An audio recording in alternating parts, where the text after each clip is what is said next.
Hello, Donna. Hello, good morning. This is episode 5. Wow, I can't believe We're it. moving right along, October the 3rd. It's surprising how we're already in October. I It's know. like the time is passing so fast. I'm waiting Very for the fast. leaves to change, That's right. but they're not changing. They are not. 'Cause there are no leaves. And that's annoying. And it's also still 100 and something degrees. It is. I But don't you know know, I heard Celsius. that there was a major heat wave in the States, north and south, over the past couple of days. And then Montana had 4 feet of snow. Did you see Isn't that? weird? Yes. Yeah, that's very That weird. is very strange. And supposedly it's also snowing in Idaho as well. But Idaho and Montana, they are Closer-ish? yeah, Closer-ish. closer-ish. Yes. Okay, so, sorry. I'm just Tell me. coming in just a little bit What's wrong? annoyed. What happened? Well, I mean, not annoyed, but you know, when you have children and your children annoy you on a different kind of level. Right? Sorry. But when you have older children, not that they're annoying, I love them dearly. But Shout out to the children. shout out to my grown children and my young children.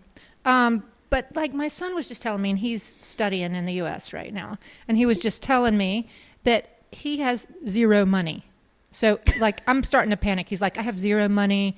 I've been eating, ramen or whatever. But there's some good flavor ramen Well, these yeah, days. yeah. But come to find out that he just bought himself a new laptop. Oh. So the zero money thing is, I think it's one of those child exaggeration things to pull on your heartstrings so that you feel like, oh my God, panic, I must send money, or I Right. must rescue my child, or whatever. Or like they're that. going to end up on the street and starving. Right. Eating ramens. All that exaggeration. And I remember both of my kids did that when they were little, be like, oh my God, I just ripped my leg open. It was like that kind of language. I think that there's like, if you use that kind of language, it can really affect you like on a physical level too. Like whatever, and this is what we did in hypnosis, is like whatever your dialogue, your inner dialogue is affecting you physically as well. So that you really need to pay attention to what kind of language you're using. Like if you're saying like, this is killing me, or Right. this is whatever. I mean, there is something inside of your brain that is like, oh no, must save from this death, That reminds me exactly what you said, but related to food. When I read that whenever you're eating, okay, you've had your food, you've had your salad, if you're on a diet, whatever, but your inner voice, I guess you would say, whenever you, let's say, eat a piece of cake, or you're eating something that, normally everyone would say would be unhealthy. What they're saying, or what I've read, was that your inner dialogue with yourself as you are eating that, like if you say, oh, I know, I'm so guilty for eating this is going to make me gain. Science is saying that you will actually reap the negative effects of that because of what you are saying to yourself as you are consuming it. Oh yeah. But if you are eating it and but your inner dialogue is basically like, okay, this is really tasty. This is going to give me so much energy. Yeah, I mean, yeah. I know that sounds silly, but you get the idea. So it's similar to what you're saying. do. That I believe that. Do you find that you do that kind of stuff? Like if you're eating something that you know that you maybe shouldn't eat. I hate to say shouldn't. I read that, but it doesn't mean that I do it. Listen, I think as humans, we have habits and what we're used to doing, and whether it's with what we're eating. And I thought about that the other day, actually. I had made a cake, and You made some good cakes. thank you. But I was thinking, I was like, the way our relationship is with food, the way we look at things, that like, oh, this is so unhealthy, but yet we're still eating it. But what we are constantly saying to ourselves, we are putting that negative connection with the food or whatever action it is that we're doing. And but that affects how it, what would be the word? How it impacts you? How it impacts us. Yes. Yeah, that's right. I agree but yes, with that. Speaking about exaggeration, I will say that I think a lot of people do it, and they're not aware that they are doing it. It's Right. just something that It's just, if you think about the things we watch nowadays, all the social media, the TV, what people are posting, and everyone's trying to, like what you mentioned earlier, like this is my, everyone's posting their best life. Yeah. And people also have that, I just learned it a couple days ago. What did you say? FOMO, the fear of missing out. Yeah. I've heard that a few times on TV shows, but I had no idea what that meant. Oh, yeah. But that really is a thing. It's the social media age that made everybody, fear of missing out. But I mean, I think, and it's been talked about so many times, but you see people's just, little vignettes of them in Venice or them, with their kids, and their kids are also clean and well dressed, and they're all on their trip, and they look like there's no problems at all, Yes. but it just exploded after the picture, the kids just exploded after the picture was taken. Yeah. I am honest. Really? I mean, I admit those things affect me Yeah. in a negative way. Sure. Because I look at myself and I'm like, oh my goodness. I mean, just going to the supermarket is a chore. If you take your 2-year-old with you, it is a royal nightmare. Right. But then it's like you see all these pictures people are posting, and like you said, perfect behavior, smiles all around.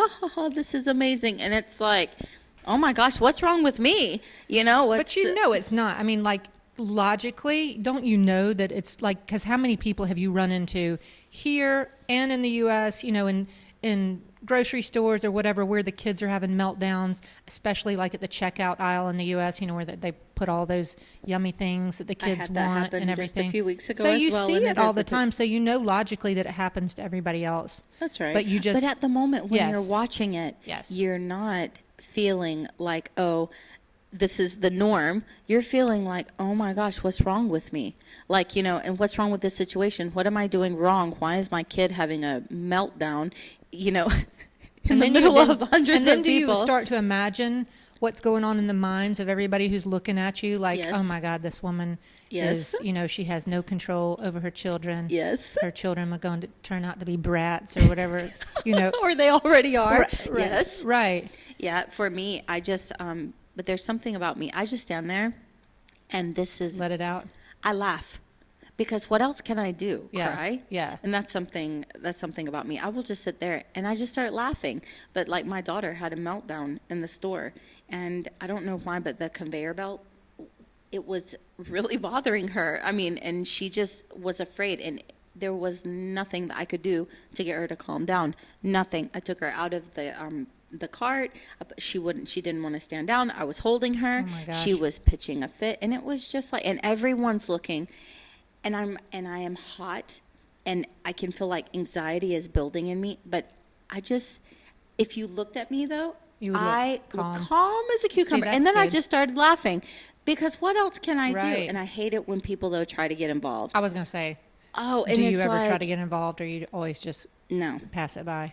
no. But in my heart now, after having little ones, I do feel when I hear a child crying, I can't help it. It's just like it's like an instinctual Instinct, reaction. Yeah. I'm just like, oh, like, is everything okay? It's like, Right. Do you I need feel some your help? pain. And either they're going to be defensive Yeah. or they're going to really appreciate it. But I don't. Yeah. But inside, it's like, it still tugs at my heart. Right. So. I only can remember one time, and we were living in New York, that my daughter had a meltdown, and it wasn't for something she could have. It was, we were at the checkout, and there was, those trashy, like National Geographic, not National, what is it called? National Enquirer, yeah. Yeah, okay. National Enquirer type magazines that were there, and there was a picture, and this was when Michael Jackson was still alive. There was a picture of Michael Jackson on the cover, and she was scared to death because it was like when How they white were he showing, was, and he just did his and I nose? think it was the nose surgery that had gone wrong, Oh. or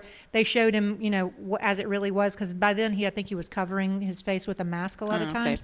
So, because I think like his septum had started to deteriorate or Yeah. disintegrate, so his nose was kind of caved in. Yeah, nose is disintegrated.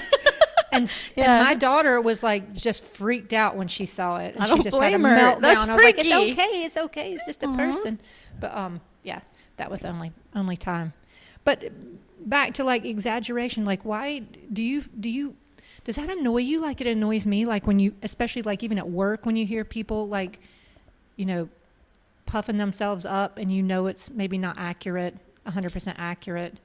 Yes. And yeah, exactly what you just said. Whenever you know the person or you even know the situation, like, for example, you know the situation that happened, the one that they are retelling or the one that Yes. they are, they're mentioning, and then they take that situation and completely blow it up. Change it. And then, and that's the thing about me. When I know the person is full of BS, Yes. and I'm sitting there just watching them and listening to them, yeah, But that irks me. do you think it's like what we've talked about before, like everybody has their own point of view? You know that cartoon that you've seen, I'm sure, where there's a number painted on the ground and one person's on one side and one person's on the other side, and it says 66 for one and 99 for the other. Yeah. And it's all about how your you perception, where you're standing. So do you think that that's maybe what? Well, I don't know. I mean, well, that's another thing going to perceptions, Yeah. right? It's all because everyone sees things, they even hear things different, right. And that's just. But there is some, like, I mean, I think what we're facing in our world today is something totally new. Is like, are there still facts? Are there still truths? I mean, now it seems like everywhere, everybody has their own point of view, right? Mm-hmm. But there has to still be some objective truth, right? Right. So that, like, somebody stands up in a meeting and talks about how they have all these, experience, they have all this experience and all these degrees or whatever, but Right. somewhere in there, we got to know that there's either some exaggeration or A little bit or of- it's truth, Yeah. right? Yeah, true. That's what's annoying, is when you know that they've gone beyond the limits. Speaking of that, like, I remember when we first, those kind of exaggerations, although I don't know if it's exactly an exaggeration, Or but just their maybe it was point an of view. exaggeration from a stereotype, or the media that they saw was already an exaggeration. But Right. when we were first moving here, I got a lot of advice about this part of the world. Like, Right. be careful, the people are like this, or be careful, the situation is like this, or, So I had somewhat of nervous feeling when I first came here. And I think I was kind of on edge. And even, I remember, even my parents, and, they're educated, worldly people, but even my parents were like, okay, let's set up an emergency, like a, what is it called? Like a code word? Yeah, code word. Yeah, like code word that you could say if, we're on the phone and we need to get you out of there or whatever. Aw. So we had like the whole system set up. And I don't think anything's wrong with that. Right. I think that, because you're going into an unknown. Yeah. We I could were- totally see myself doing that with my kids. Yeah. Later. Yeah. Yeah. Yeah. But when we came here, I remember, and again, our situation was different from your situation because I was coming in with a family and everything and being deposited into a family. So we were in the family home, and we had our own little like wing of the house on the second floor of the house. And I just remember coming to the house, and then just because I'm from a small family in the South, we're quiet kind of people. And Right. the Kuwaitis, as we Yeah, all know, yeah. are similar to like a large Italian families that are just Right. very expressive and very loud. And, if they're big families, and my husband's family is really large. So we were up in in our little wing of the house, but still there was a lot of noise coming up. So that took me a long time to settle into just that different sort of feeling and the noise level and stuff like that. But then I remember, and I would talk to my parents on the weekends, and then, they would ask me everything. And then eventually they came for their first visit. And my mom was just recalling with me the other day how she said, you remember how when we first came over there, I was nervous because she's even an only child, and she's from an even smaller Southern family. And she was talking about how they first came, and then the different individual brothers and sisters from my husband's family would invite all of us over to dinner at their house, and then they all gave them gifts. Right. And we had to package up the gifts for them to take Aw, back with them that's to cute. the U.S. And she was like, I just thought that was so nice and Yeah. so unusual. Right.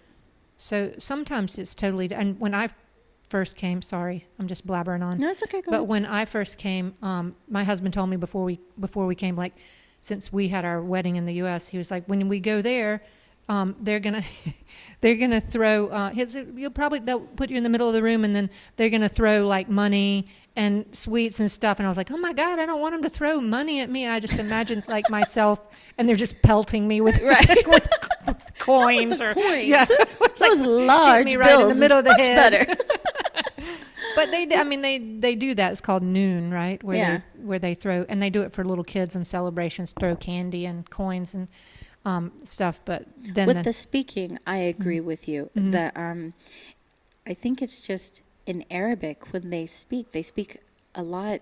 They speak much louder, Yeah. right? And they're more animated, you Yes. know. And I always felt like people were fighting, right. you know. And I would always be like, I would ask my friends, "What's wrong? What's happening?" Because I didn't fully understand. And I'm like, "Nothing."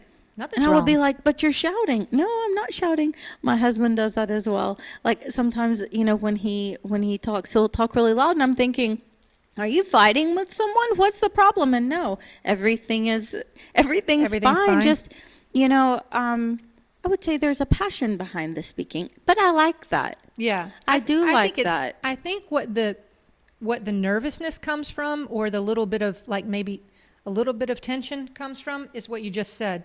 Is like not knowing the language, Right. and hearing alien sounds. Like when you hear things that sound nothing like you've ever known, Right. it's like sets off kind of this little fear factor inside of you. Like what is going on? And also, just a quick question for you. Mm-hmm. I experienced this. This is totally me. But also with people speaking loudly or whatever, and you're in their facility, you would think that they're talking about you. Yeah. And you're like, oh my gosh, they're talking about me. Right. And Sometimes they are. You know, and yes, sometimes they are. But, you know, and even if like someone glances at you, but then they're talking whatever, you think, Right. oh my goodness, what are they saying about Right. me? And then most of the time, it has nothing whatsoever to do with you. But, And you know. people, a lot of times people here anyway, they look a lot, right? Don't you find that like even if you go out to a mall or whatever, it's just like part of, they watch. Right. And so sometimes you think like that started off with me feeling a little bit defensive a couple of times. I think I talked about that in one of the other episodes where this woman was staring. Right. And you think, oh my God, they're being ugly about something, or they're thinking something about me. But then they're or really whatever. not. But they're not. Yeah. I noticed that when I first came, the cars, people would sit in the cars and look around at everyone, you know, but I never noticed that in the States. And I'm sure people do that. But here, people, like, if you're sitting at the light, people They'll would be turn and looking look. around.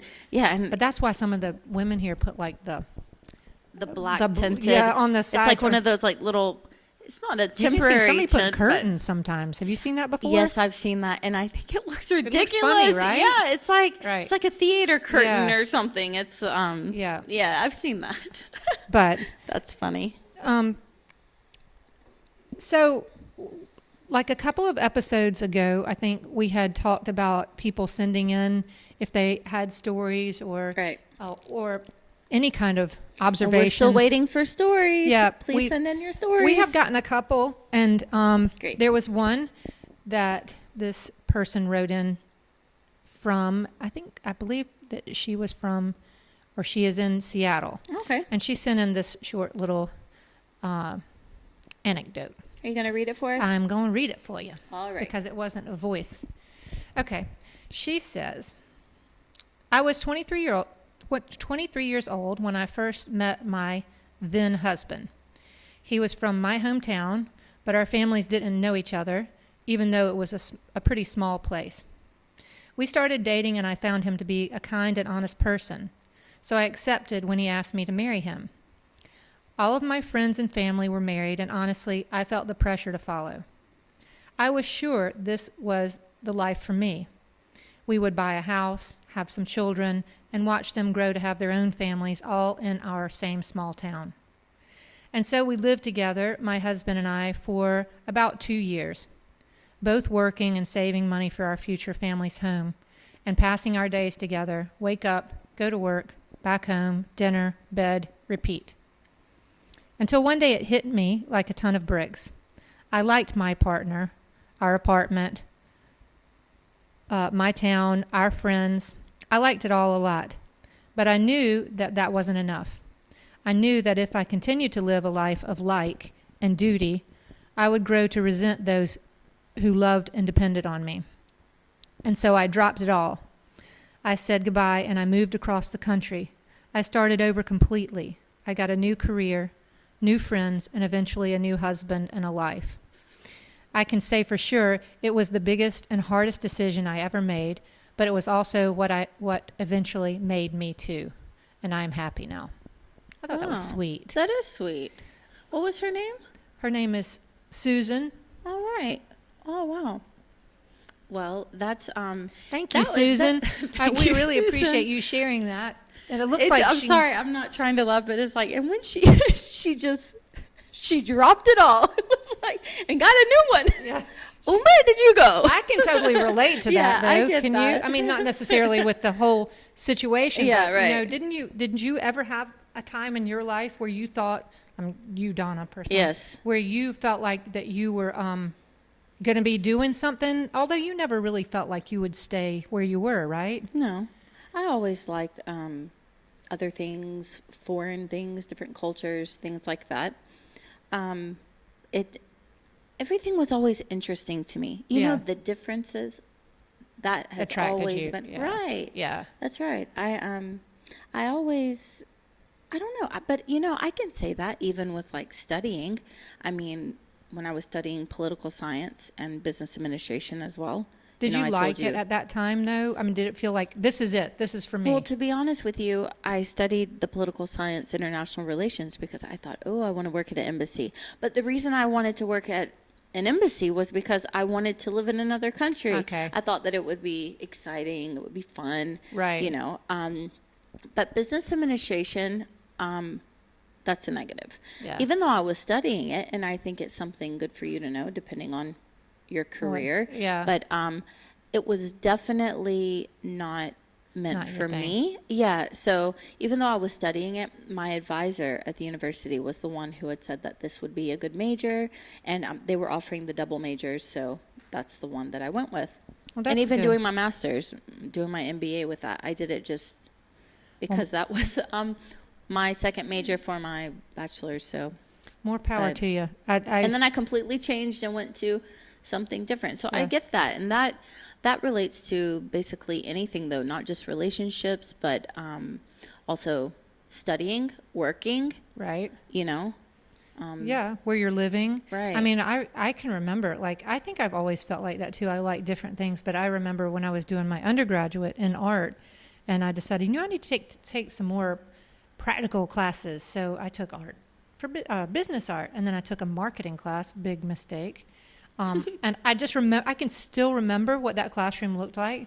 And I was sitting in the classroom, and the professor was like, "Did you know that 99% of the consumers and blah, blah, blah?" And everybody's like, "Ooh, ah, woo." And I was like, and I literally sat up in my chair, and I was like looking around going like, are What they am I punking doing me? here? Like, Right. is this like, are Right. you really like find this stuff interesting?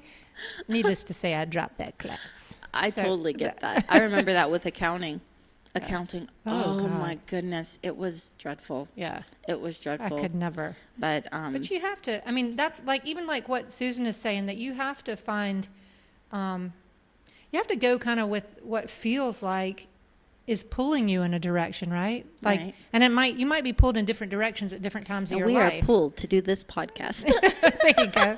I know. I think can you have feel to the pulling. You have to listen to that. I think people nowadays that just turn off that internal voice and replace it with, what they're hearing on the television or what their friends are into or what social media is telling, and they think, well, this must know better than me, Right. and And also know better being than content with where you are, but just you're not necessarily feeling satisfied and happy in that you're fulfilled, but Right. you are comfortable. And a lot of people get comfortable and they, they're in default mode. right. Right. That's But you true. have to listen to that. You have to find ways to still your life, to really still your life and to tune in. And that doesn't have to be like, I'm going to go sit on a mountain and like meditate or whatever. Like, Right. I mean, but if you can find just a couple minutes just to close your eyes and just kind of tune in to what is going on inside of your body, and also pay attention to like what thoughts are just running rampant in your head, and just let them pass instead of, taking them And that's in to difficult be, to do sometimes. yeah, but, especially if you yeah. have like little kids and you have stuff like that where it's really kind of like survival mode, right? I think. Right. It's been a little while. Yep. But anyway, it's still, if people have stories that they want to share with us, and it doesn't necessarily have to be what we're talking about on this episode, but and since we are in the month of October, we do plan on doing an episode for spooky stories. Yes. And I mean, Halloween, the fall, you know, everything's ghost here. stories. Yes. If you have any ghost stories, I got a ghost story Oh. for next time. Oh, okay. I'm excited. But I can't seriously, wait for that one. Yeah. Yeah. So any type of story, anything that you've experienced. Travels to Yeah, travels to. other cultures, maybe interactions with other cultures. And you know what? Sometimes those other cultures come to you. That's fine too. That's interesting too. Like when you meet people from other places, and you know that changes you. You meet people from different cultures, and you maybe maybe you didn't know anything about that culture before, but it changes you when we meet people from other places. Even in high school, like if there's an exchange student. Yeah. You know, that's the benefit of it. It's not just for that person being exchanged, you know, but it's for the people who are sitting there who maybe don't have the opportunity to go somewhere else. But the problem is that most people are not curious to, you know, don't you find that? Most people don't ever ask somebody else a question. I don't know if it's because they're a lot afraid of people, to they think offend. they already know, or they think that everything that they've seen on TV is the truth. Yeah. And usually it is very far from it. Very much so. All right. Yeah. So write into us. Yes, please. And also check out our Instagram, Desert Coffee Chats Podcast. We're working Follow on that. us. Like our pictures, please. We're on Spotify now. iTunes. SoundCloud. And we are also on Buzzsprout and YouTube. We're getting our YouTube channel up and running right now. It's all in the baby stages. Yes. And we're going to eventually have video once we're starting to be a little bit more mobile. It's still kind of hot to be trekking around the area, but it will be soon, and we'll have video to go with that. So hang in there, and you can be all part of our evolution and our changing faces. Yes. Thank you so much for listening today, and do write in, and Looking forward to hearing new stories. That's right. All right. Take care. Bye.